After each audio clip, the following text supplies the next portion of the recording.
Bienvenidos, mi nombre es José Camilo Torres y hoy les voy a hablar un poco con respecto a cuáles son los diferentes mecanismos de reacciones en química inorgánica que producen materia, que producen transformaciones de la materia, que generan reacciones. Espero que con el desarrollo de la clase pues también entendamos que la química, las reacciones químicas están en todos lados. Es un instrumento poderoso para interpretar el mundo. El objetivo de la clase entonces es explicar diferentes mecanismos de reacciones químicas que posibilitan la formación de compuestos inorgánicos.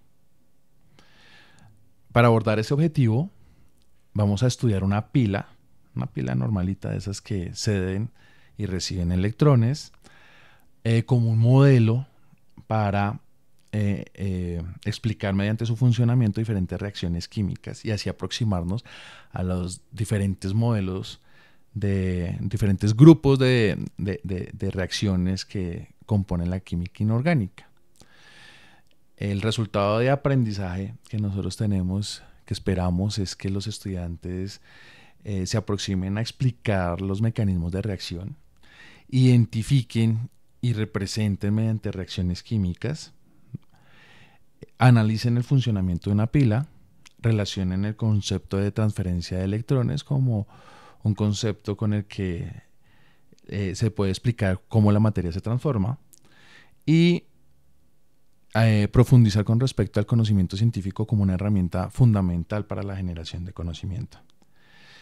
Nuestra pregunta orientadora, lo que vamos a responder al final de la clase, es ¿por qué una pila se descarga?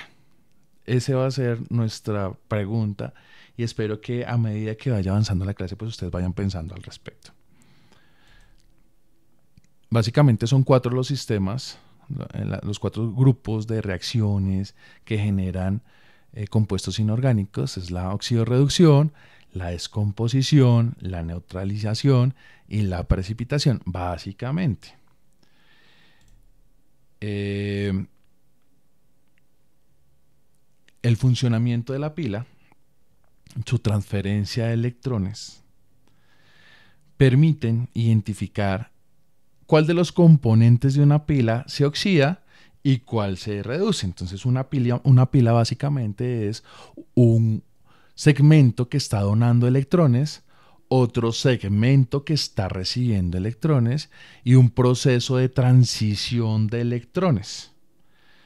Estas moléculas, estas pilas, estos sistemas funcionan gracias a que hay una molécula que se oxida, que es la que da los electrones, otra molécula que se reduce, que son los que reciben electrones, y otro grupo de moléculas que permiten el flujo de electrones a través de una membrana de la pila que solamente permite el flujo de electrones, de nada más, no de materia, solamente de electrones. Conocidos como electrolitos, en este caso el grupo sulfato es el que está mediando la transferencia de electrones entre el cobre y el zinc. Entonces del zinc salen los electrones, pasan por un bombillo que se ilumina a medida que los electrones van pasando. En el otro extremo aparece el cobre que está recibiendo los electrones. Después de recibir los electrones, el cobre se asocia con en un proceso de asociación y disociación con el sulfato de cobre, se transfieren esos electrones al otro lado de la membrana para que el zinc, mediante un proceso de asociación y disociación con el sulfato de zinc, pues también pueda liberar más electrones. Entonces, la oxidorreducción es un proceso muy bien estudiado que tiene unas características fundamentales. Para que yo diga que existe oxidorreducción en un sistema, tienen que cumplirse algunas normas.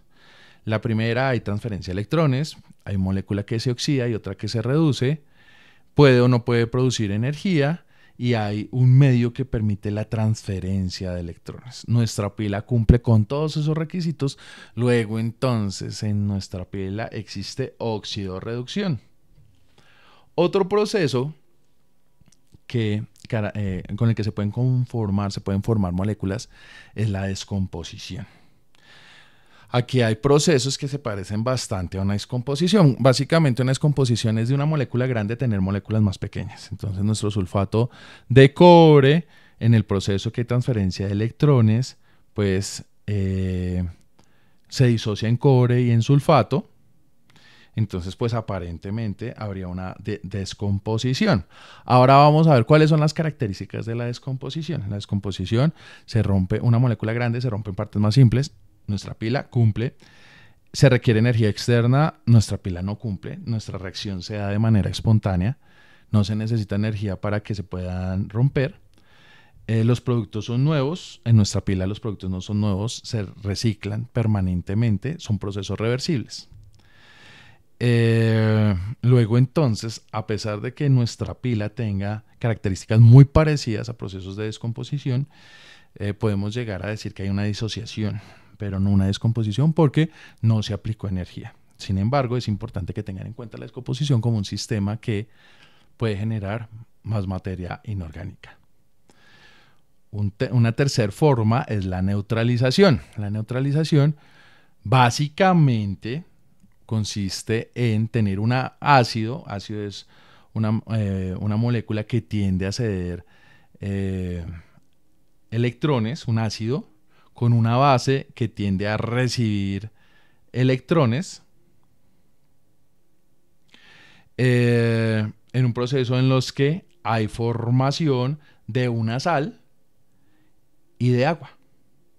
Entonces, para que exista neutralización tiene que haber un ácido, tiene que haber una base, tiene que haber la formación de una sal y tiene que haber formación de agua. Si no existen esas características, no es una neutralización. Sin embargo, existen procesos muy parecidos a la neutralización porque el equilibrio químico es una fuerza que tienen las reacciones químicas. Entonces aquí nosotros tenemos al sulfato de cobre y al sulfato de zinc permanentemente tratar de estar en equilibrio con la cantidad de electrones que están en el medio. A pesar de que parezca un proceso de neutralización, no lo es. Un cuarto es la precipitación.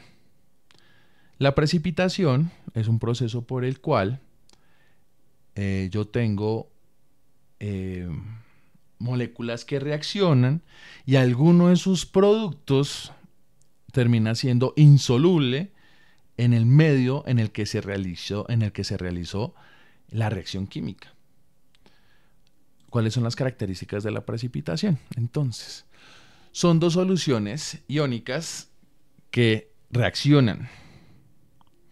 Existe un compuesto que se vuelve insoluble después de la reacción.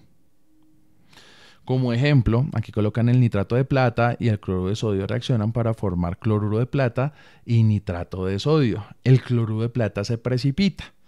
Como es una molécula que ya deja de estar en contacto, de relacionarse con el medio, pues entra a este grupo de precipitación. En nuestra pila hay un proceso bien parecido, que es cuando el cobre que está acuoso, aquí cuando el cobre está en solución acuosa y hace todo el recorrido del electrón y vuelve, el cobre termina estando en solución sólida, o sea que se acopla al resto de cobre, deja de estar a disposición del resto del sistema. Entonces, a pesar de que parezca precipitación, su indisponibilidad con el medio no se debe a que ya no esté en relación con el medio, sino que se acaba de acoplar como ion metálico a más cobre. Luego entonces, a pesar de que se parezca mucho el sistema, no podemos hablar de una precipitación. Bueno, aquí vimos diferentes procesos a modo introductorio. Obviamente pues requerimos mucho más tiempo y ejemplos para aproximarnos de una manera más rigurosa a cada uno de estos sistemas. Pero a modo introductorio creo que es interesante que los podamos abordar. Otro elemento que tiene el análisis de estas reacciones es la periodicidad. La periodicidad consiste, los elementos químicos consiste en yo entender, predecir cuál es el comportamiento que tiene un elemento químico dependiendo de su ubicación dentro de la tabla periódica. Entonces es muy fácil con los elementos extremos. Por ejemplo, eh, los elementos del grupo 1A, 2A se comportan de una manera muy predecible con los elementos del grupo 6A, 7A, eh, en los que pues es fácil identificar a medida que estén a la izquierda tienden a ceder más electrones, los que a medida que están más a la derecha tienden a recibir los electrones. Eh, Básicamente pues se podría predecir. Sin embargo existen estos elementos que están en el medio de los A, que son los elementos de transición, en los que la ubicación no es tan determinante para nosotros predecir. Existen otros criterios como su ubicación dentro de la tabla periódica, por ejemplo la fuerza de ionización, que es un valor que se da dentro de la tabla periódica, en las que nosotros podemos identificar cuáles de los elementos va a tender a recibir o a donar electrones. Eso también lo veremos en una clase específica sobre periodicidad. Sin embargo, es muy importante que ustedes sepan que yo puedo identificar, predecir algunas reacciones químicas a partir de el estudio de la tabla periódica. Bueno, entonces, ahora, ¿por qué podemos decir que se acabó la pila? La pila se acaba entonces porque hay iones como el cobre que antes estaba en condición acuosa y ahora está en condición sólida, indisponibilizándose con el medio. Luego entonces cuando yo hago el proceso muchas veces en la pila, el cobre que estaba en solución y en contacto con el sulfato pues deja de estar asociado, deja de estar soluble y queda prácticamente completo acoplado al resto de cobre que está pues recibiendo los electrones. Esa es la razón por la cual las pilas se descargan. Bueno, entonces los invito a que por favor diseñen una pila casera, la podamos discutir, me digan cómo se piensan realizar esa pila casera, cuáles son los elementos, utilicen este video para identificar cuáles son los elementos que tienen que tener esa pila. Hay muchas formas de hacer pilas. Yo podría hacer una pila con limón y ustedes me dicen cómo va el resto de la pila además del limón. Y también una pregunta que quiero que nosotros discutamos, que ustedes piensen, que reflexionen, es cómo nosotros podríamos mejorar esas limitantes que tienen las pilas. Por ejemplo, la acumulación de uno de los iones, la indisponibilización de alguno de los iones. ¿Cómo podríamos hacer que este proceso sea más sostenible? Les agradezco muchísimo. Ha sido un verdadero gusto participar en este momento, en este encuentro. Recuerden que cada reacción, por pequeña que parezca, puede transformar el mundo, igual que ustedes. Muchísimas gracias y espero que nos podamos ver en próximas ocasiones. Éxitos.